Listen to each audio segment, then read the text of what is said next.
I'm Davey. I'm Misty. DMWATS. Unscripted. Unedited. Unapologetic. Let's get it. What's going on, everybody? I am Davey. I'm Misty. And welcome to another episode of DMWATS. Sorry. That conversation wasn't for anybody else's Nobody ears. else, and that's why it's a voiceover. I hope it'll be muted. It will definitely be muted. Okay, good. Anyway, just a little loving of on my wife, letting her know how I feel about her. Check it out, guys. We'll go ahead and get started. Crypto.com is where you can find our NFTs at under Misty. Make sure you guys get on there and find them. DMWATSpodcast.com is where you can find our videos. Check those out. We are on all the streaming services. Doge, AMC, Shiba. You might have noticed Shiba did a little spark. I did a little something. Say Tama. And then, of course, Nisa says hello. So, check it out. Wow. So she's looking like I do. Yeah. What? So We're gonna get into just a few things real quick. Let me throw the service dog and our other dogs some treats real quick, so they have something to munch on with that. Eat it. Yeah. So let's go ahead and get into it. So hey guys, as we always say, you know, we're no ordinary people, and you know we try to. Okay, wait. Okay, go ahead. It's not even that life got in the way. Snowstorm. Yeah. Puppy. I mean, and maybe that's life, but it was just like meh. And a little bit of plantar fasciitis. Well, there's that and a whole lot of migraines. Yeah, for me. And fibro days. But it goes back to what you said. It is life got in the way. It is what it was. I thought you were gonna do the whole, Look, dude, but, like you may get it one day, you may not. You know what I mean? But at the same time, go back over the 100-something thousand episodes we have. Look, we get the whole analogy where the show must go on. Yeah, you're right. Yeah. But guess what? We control the show. We control the show. So our life, you know what I mean? It happens, man. It is, and then for lack of better words, shit happens. But we're back. You know what I mean? That's what we do. This we is never what left. We never left. It's just we're in and out because we do have life and we do have a puppy who's still in potty training mode. Oh Lord. But this is what we love to do. And what you guys really huge. you know, it's huge. Huh? Huge. Yes. Huge poops. HPs. Huge poops. High quality huge poops. Yeah, high quality huge poops. And they definitely let you know the quality of them. So yeah, that's what it boils down to. So aromatic. Yeah. We don't have to worry about COVID in our house. We can smell all of it. Yep. So check it out, guys. Real quick. So we've been gone for a few days, but things have happened. Oh my God, Joe Rogan. We got to say it again. Yeah. Holy crap, right? It's leave him alone. Leave the dude alone. Just stop. Man, everybody, I guess every time we go through something, we got to have a martyr, or not a martyr, but a example. And they're trying to make Joe Rogan an example. He's not. They're trying to cancel Joe Rogan. So here's the deal not. When it comes to Joe Rogan. If you listen to He's Joe not Rogan, the example. if you listen to Joe Rogan from the beginning, which I have not been watching him from the beginning. I have. She has. So I just got into Joe Rogan and eased it about 2 months ago. So, but if listening to Joe Rogan, he gives all sides of opinion. Yeah. No, right. So for those you a sellout, why are you taking this? Look, here's the deal. Joe Rogan has admitted, okay, I should have been saying that. But please look at the context in which I said it. Am I saying, because there's that whole thing where it's like, it doesn't matter, you white, you shouldn't be saying the entire word. Oh, God. Okay, listen. Okay, well, but there's also, so he's my age, and I feel like, I don't know how to word this. I'm just gonna say it. Our age has this thing, and I'm sure you did too. It's like, what do you mean? We're just talking about people, or we're not separating. We're not fully aware when of a separation if you grow up in a big city. Right. You know what I mean? Yeah. Especially when you go to schools that everybody goes to the same school. Like it's just everybody's at the school. So I don't, when I'm saying, I'm talking about the whole and he's also, he likes movies and the sci-fi guy. Planet of the Apes thing is what people are on right now. I fully I don't believe he meant it that way. No, I think he meant it as I was on a strange world. Like I was in a place I'm not that's normally. The thing. This whole cancel culture, because that's what it is. It's what it is. It's cancel. I'm offended, so your show got to go. What? And if others are offended, then your show got to go. Because here's the thing: if he felt that way, he would have always demonstrated it. And I don't feel like what they're doing has demonstrated it. So here's an example of why the way people feel is false. So let me go ahead and put it in perspective. Joe Rogan has apologized. He's like, look, my words were taken out of context. I realized I shouldn't have used it. Sure. But when you look at the context and what I was using it, so you got to be smarter than what you just hear. Because understanding is more than just hearing.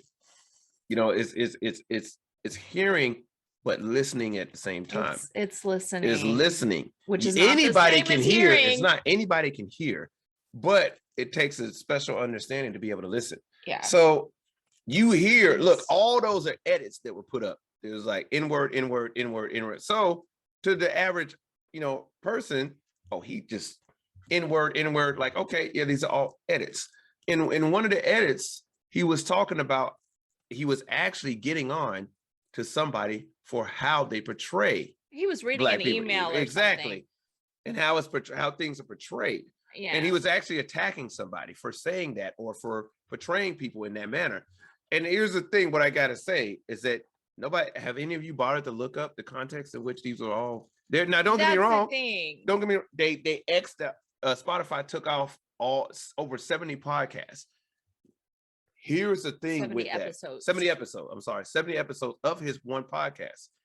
Here's the thing about that. The majority of you never even listened to one of his podcasts.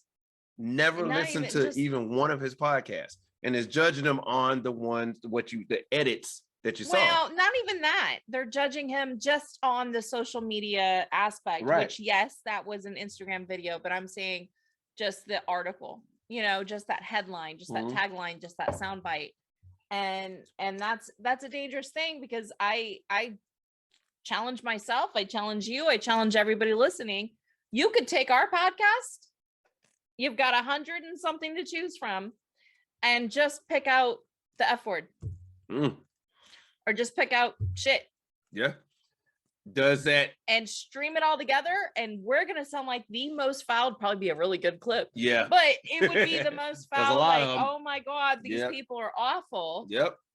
You can skew it any way you want. I'm sure you could take our episodes and skew it right. And I'm sure you could skew it left. You could. You could do whatever you wanted with it. And you can't, you gotta just have discernment. You gotta know what Yep. And so you gotta believe for yourself. You're right. And here's the thing that we have to say about when it comes to Joe Rogan.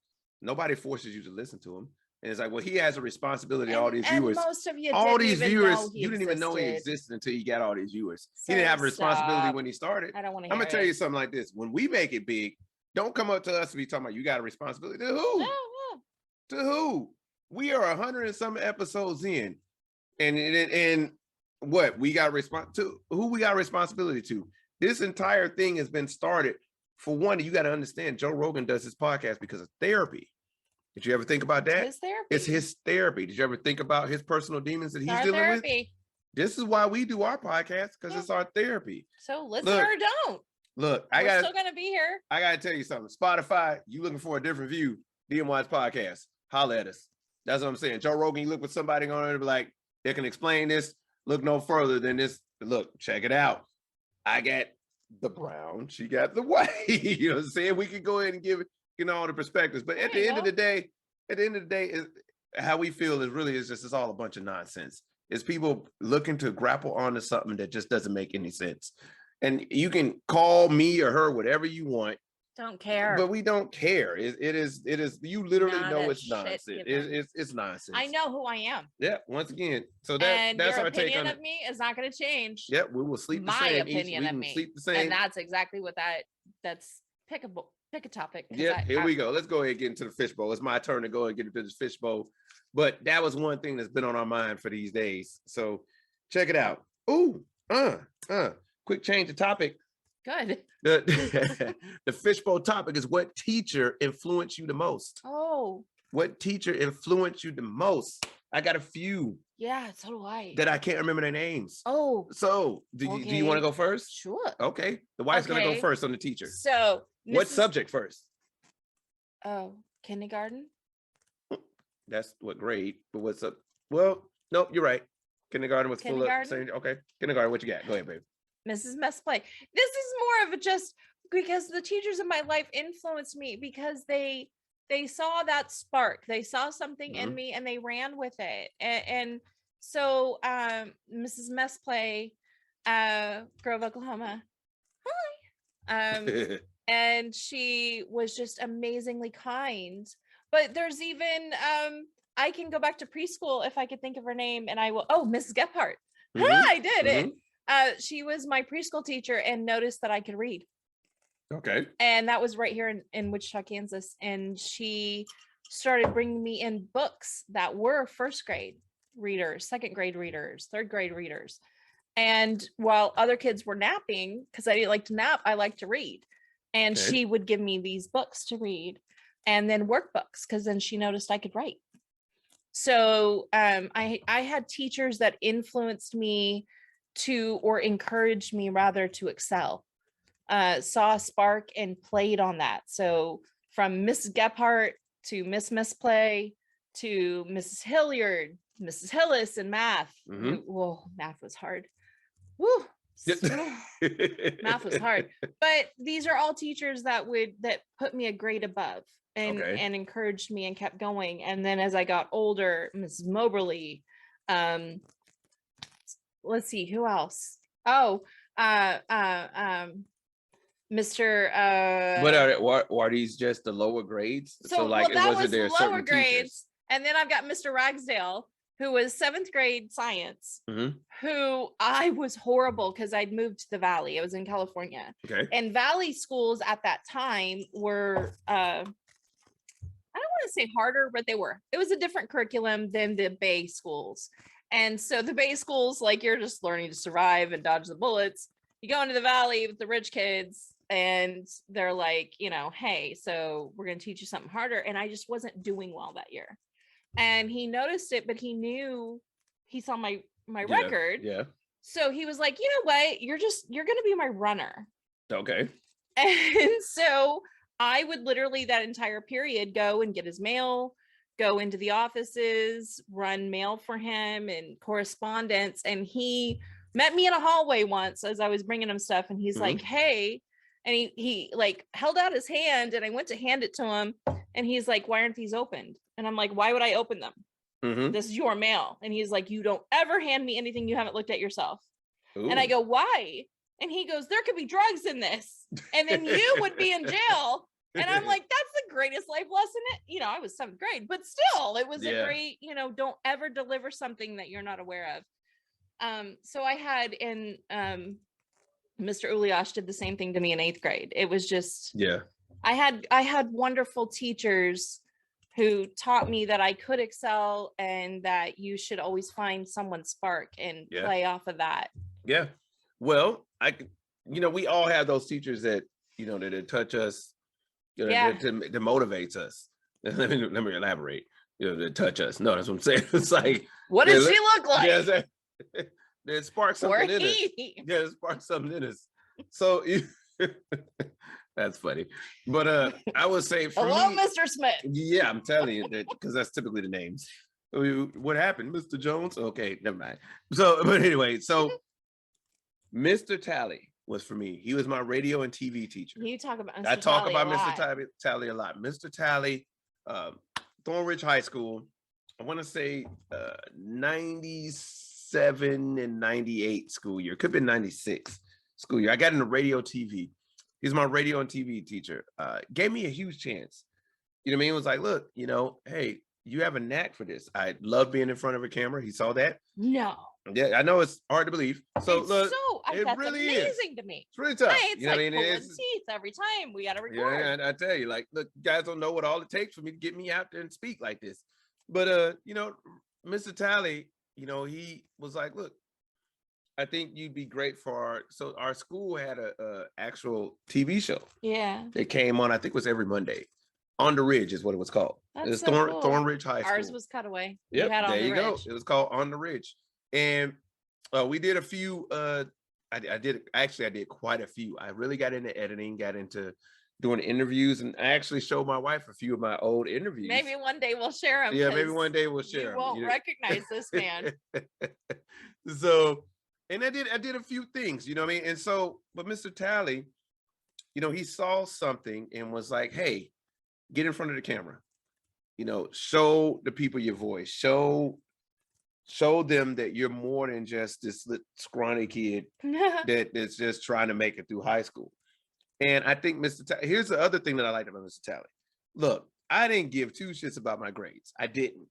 Mr. Talley was just, I would go to radio and TV and Mr. Talley would be like, you want to explain to me why you have a D in this class in English? It's the language you speak. How hard is this? All right. You know what I'm saying? It's like, so you want to explain and to me? Yet I was like, is hard. So here's the thing. My parents would get on me all the time about my grades.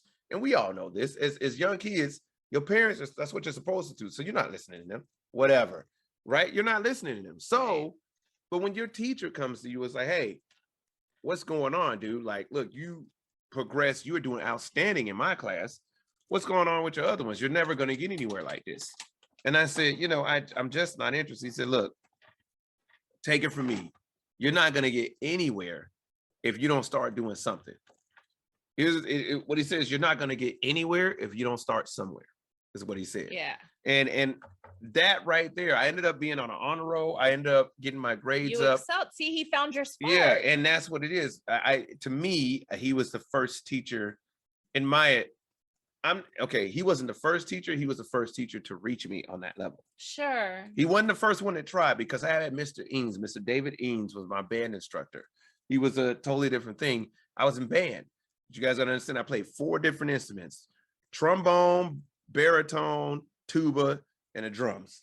I played them all, right? So I had I played 4 different instruments. And the thing was, I got bored. I still love drums. You know, I still sit here and do beats drums and stuff like that. Time. So I still love drums. So, however, though, Mr. Ings, I was failing band. And I remember, it's like, but you love playing instrument. How you failing band? If you ain't never seen that movie Drumline, go check it out. You understand how I was failing band. It's like, look, I could play a song like that from listening to it. You couldn't read music. But I couldn't read the music at all. I could play it back for you. I could watch somebody play it. You're like, I got it. And I could easily do that. But the thing is, he would say, like, listen, it's easy to do. And I'm not gonna lie, he was like, but it's hard to understand. Yeah. It's always easy to do, but it's hard to understand. But once you flip those around to where it's hard to do, but easy to understand, it's like, think about it. Think about it. Then you are forced to be reckoned with. Yeah. You know what I'm saying? If you can master that. And so, you know, we all have those teachers that come to us and just like, hey, they spark that light bulb.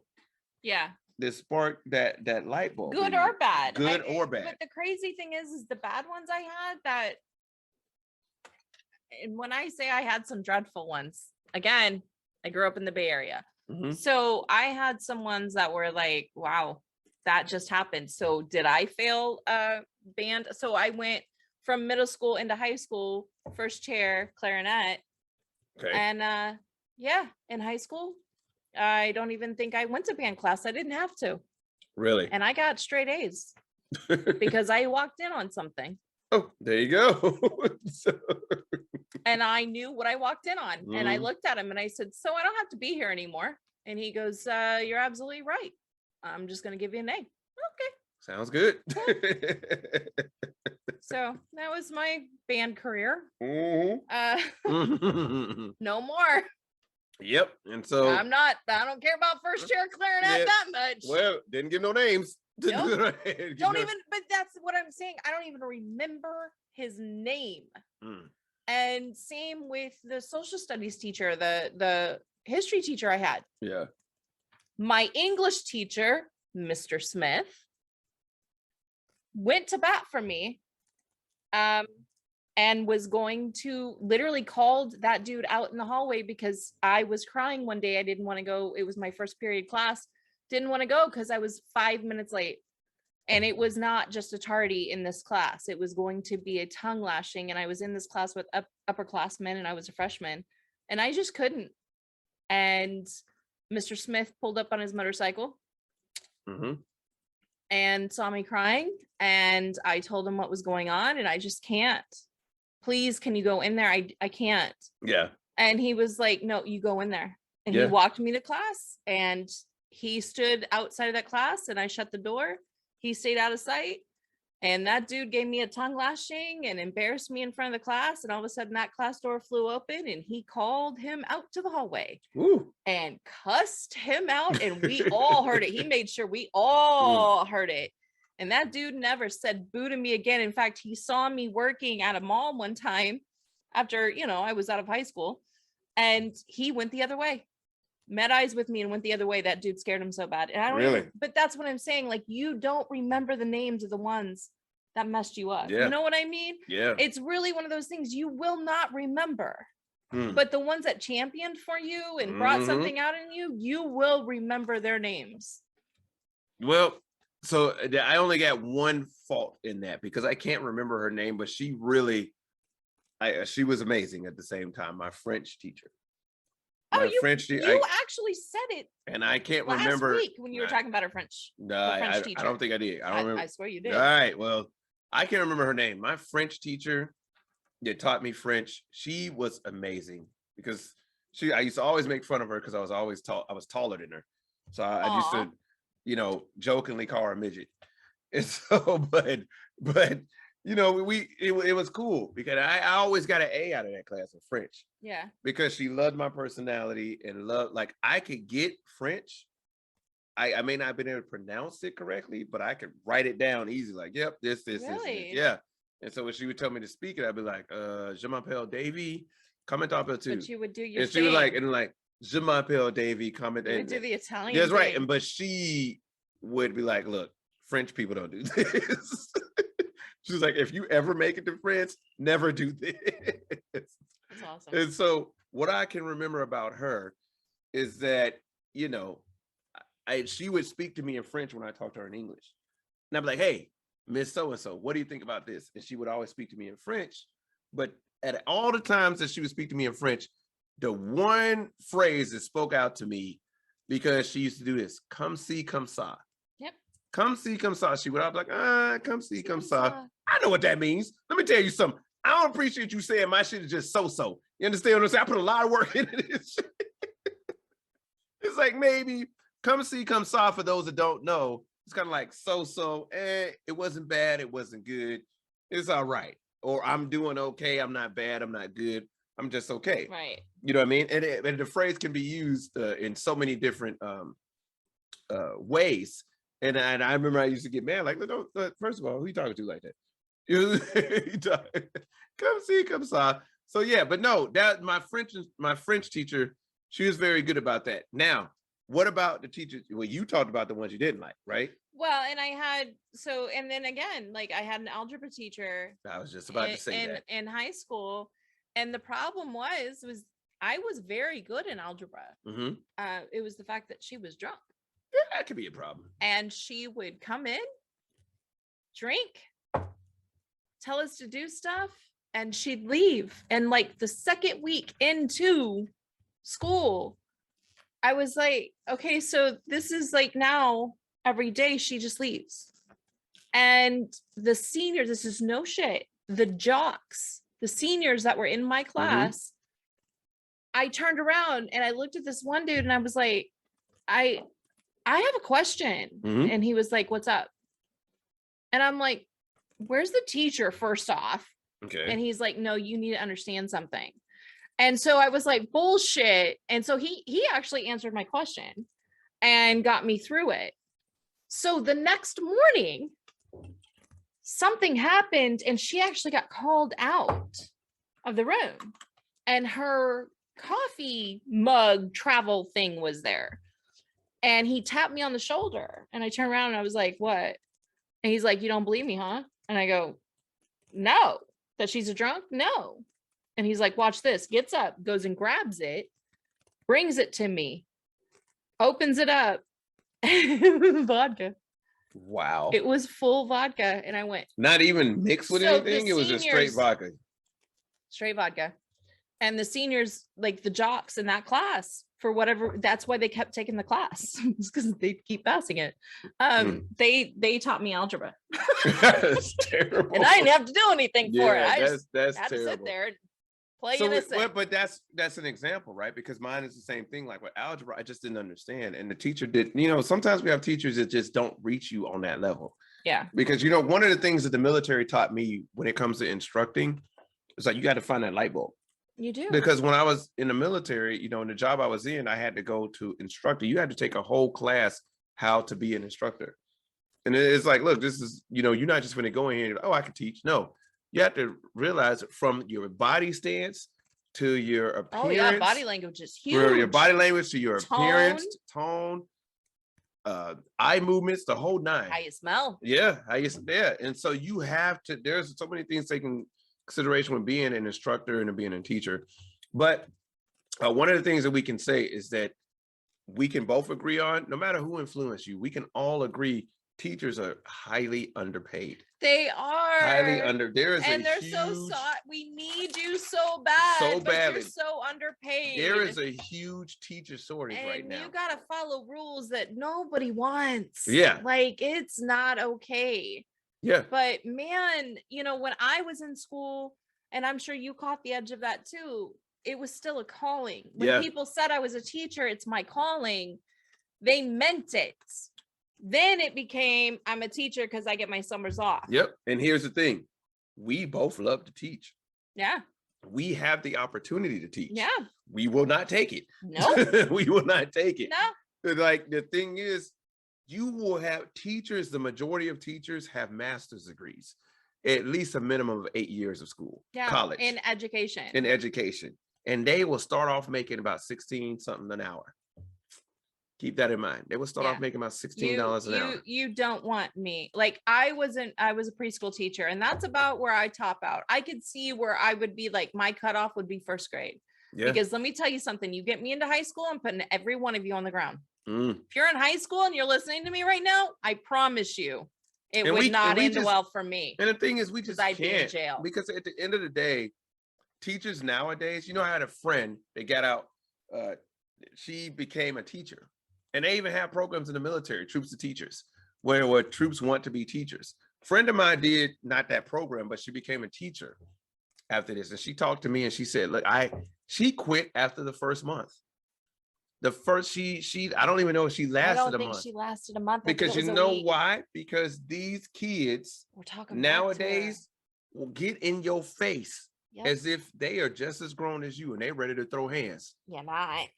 They are ready to throw hands. And from speaking for every military member out there with PTSD, somebody gets in your face like that, threatening and so on and so forth. Maybe teaching ain't for us. You know what I'm saying? And so it's, you know, it can be difficult. Which is crazy to me because like I had substitute teachers, one of my favorite, and I wish I knew his name, but he was a Marine and he was retired and he was a substitute. I was like 7th or 8th grade. And he was so amazing and he was so mean to everybody but me. Hey. And we just had this because I respected his authority. His authority was so spot on every time. And the other kids just wanted to challenge him. And I was like, you're too cool. He was just the nicest guy. So I have to say this, you know, we're going to go ahead and step away from it for this. At the end of the day, teachers are the lifeblood of teaching your kids about life. We need them. And to the government, from the state to federal level, you know, you guys, you need to start looking at paying your teachers more, especially right now with labor shortages all over the place. Well, and just the hazard. Yeah. They should get hazard pay. Just to give you a hint, we are here in Kansas where they have now lowered the standards to become a substitute teacher. Yep. Kansas is lowered. Just look it up. Google it. 18. Now it's just you got to be 18 with a high school diploma. High school diploma. With a high school diploma to be a substitute teacher. Yep. Keep that in mind. So when I say we need you, we need you. But when I say government, you need to think about, hey, why are they quitting? Look, it's a low pay and you dealing with a lot of BS that nobody else has to do. There needs to be more incentives. Yeah, there are people who would rather be prison guards than to be teachers. Here's the thing: some people can make more at McDonald's right now than 100% being a teacher. Teaching the future You can of go. our nation. Here's the thing: you can go to Hobby Lobby right now. Hobby Lobby raised this minimum wage to $18. That's $18 coming off the street of high school versus going to 8 years of college. It's just and then get paid $16. Keep that in mind. It's so backwards and it's needed. And yeah, so that's the end of that rant. So that's it for us. What is your favorite teacher? What's your favorite teacher? DMWATSpodcast@gmail.com. Y'all know where to find us. That's what we do. We're sync, we're one. That's how we work. So that's how we do. So look, here it is. So we're going to go ahead and get out of here. Before we do, y'all know how we do. NFTs, crypto.com. Y'all can find us at crypto.com, Misty. On the Misty for NFTs. Look, crypto.com/NFTs is what it is. And search for Misty. I did. I had to go ahead and do all that. DMWATPodcast.com. Make sure y'all check us on all the streaming services. Spotify, if you're listening, check us out. Y'all know what it is. You can cancel us for 50 mil. I've lowered the price. We'll even go to 20 mil. We even go to that one. Shit, we ain't greedy. Yeah, I'm saying we ain't greedy. Doge, AMC, Shiba, Saitama. Y'all know what it is. That's what we bout.